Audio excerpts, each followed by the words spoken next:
Il y a des histoires qui touchent le cœur et qui restent gravées dans nos mémoires. Aujourd'hui, découvrez une histoire simple mais émouvante d'une mère et de son fils. Une histoire d'amour, d'innocence, et d'un événement qui changea leur vie à jamais. Écoutez jusqu'à la fin, vous ne le regretterez pas.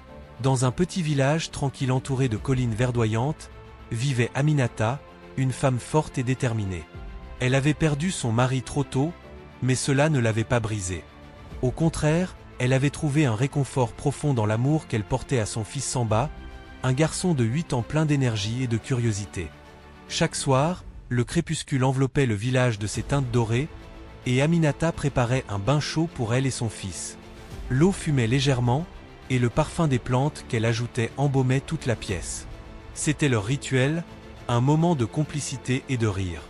Samba éclaboussait joyeusement sa mère, et elle répondait avec des éclats de rire. Ils racontaient des histoires, partageaient des rêves, et savouraient la simplicité de ces instants.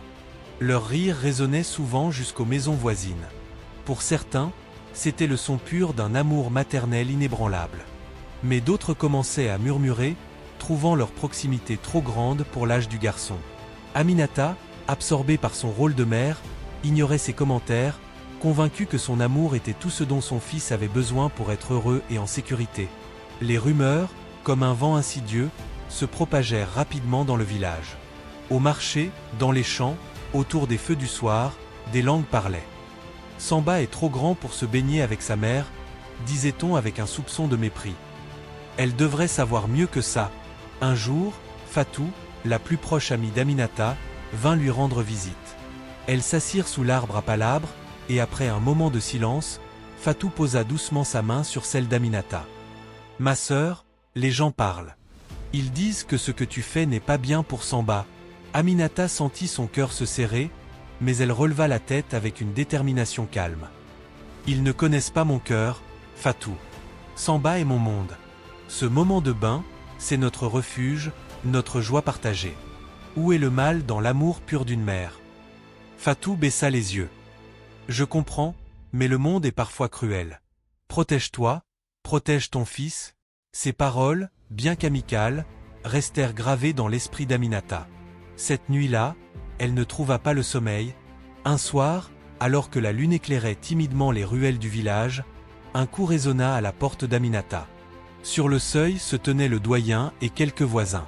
Ils portaient des visages graves, des regards remplis de sérieux. Le cœur d'Aminata battait à tout rompre.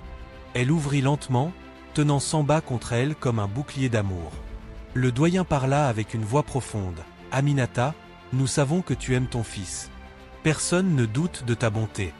Mais le regard des autres peut être cruel. Pense à son avenir, à sa dignité. » Aminata sentit des larmes brûler ses joues. Sa voix trembla. « Ai-je fait du tort à mon fils ?» Le doyen la regarda avec compassion. « Non. Mais parfois, même les gestes les plus innocents peuvent être mal compris. Laisse-le grandir, Aminata. » Elle baissa la tête, le cœur lourd. Les mots résonnèrent dans son esprit comme une cloche sonnant la fin d'une époque. Cette nuit-là, Aminata s'assit à côté du lit de Samba, observant son visage endormi. Le garçon souriait dans son sommeil, innocent et heureux. Le poids des mots du doyen pesait sur ses épaules, mais elle savait qu'ils avaient raison. Le lendemain, alors que le soleil baignait le village de lumière, elle prit une grande décision. Lorsque le moment du bain arriva, elle remplit la bassine d'eau chaude, mais cette fois, elle resta en retrait. « Aujourd'hui, tu es grand, Samba, dit-elle doucement.